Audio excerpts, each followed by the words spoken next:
ئەمە وەرزشوانێکی دێرینە و هەریەک لە قۆناغەکانی پێشمەرگایەتی شاخ و سیاسی شاری سەرکەوتوانە تێپەڕاندووە و لە شاخدا لولەی تفەنگی ڕۆ و ڕژێمی بەحس و لە شاریش پۆست و مەنسەبی خستۆتە خزمەتی گەل و دژ بە گەندەڵکاران بەکارهێناوە.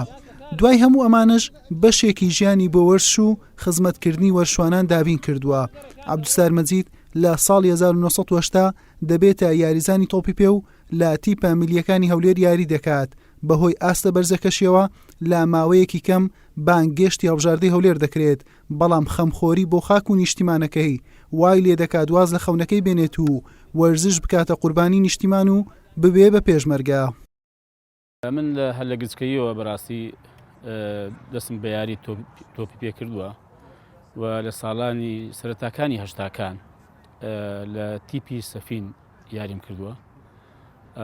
کۆمەڵێک برادەر بووین، ئەوانەی هاوڵانی مەکتەب و گەڕەکەکەمان.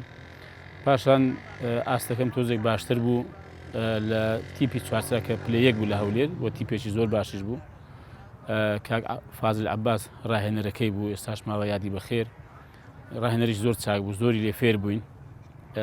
دواتریش لە لاوانی هەولێر وەرگیرام و پێش ئەوەی کە ببم بە پێشمەرگە ساڵی کۆتایی 1970 بۆ 1970 لە هەڵبژاردەی هەولێر وەرگیرام، بەڵام ئەمن بەڕاستی بووم بە پێشمەرگە.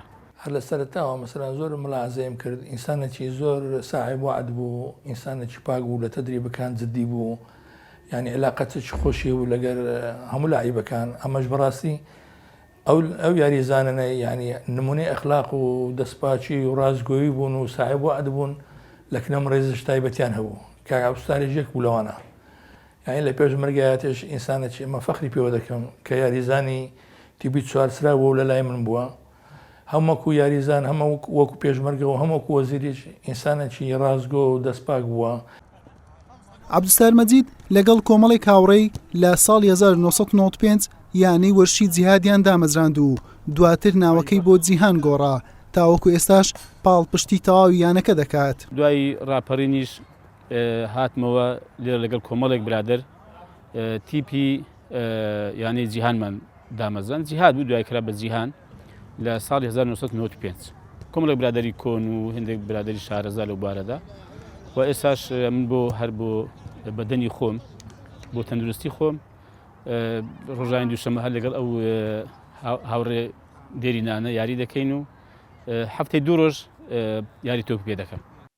عەبدولستار مەجید لەگەڵ تێکەڵبوونی بە تەواوی بارودۆخە سیاسەکانی هەرێمی کوردستان، بەڵام لە وەرزشکردن دانەبراوە و هەفتانە لە دوو کاتی جیاواز ماوەی 4 کاتژمێر یاری دەکات و لە یاریگاشدا هەمیشە بە بێدەنگی و نەرمونیانی دەردەکەوێت. بەمەش سەرنجی زۆربەی تیپەکانی بەلای خۆیدا ڕاکێشاوە. زۆرێک لەو تیپانەشی چەند جارێک ڕوبەڕووی بوونەتەوە عەبدولستار مەجید بە کەلوپەلی وەرشی خەڵاتی کردوون. حوسێن محەممەد، کەناڵی ئاسمانی پێام، هەولێر.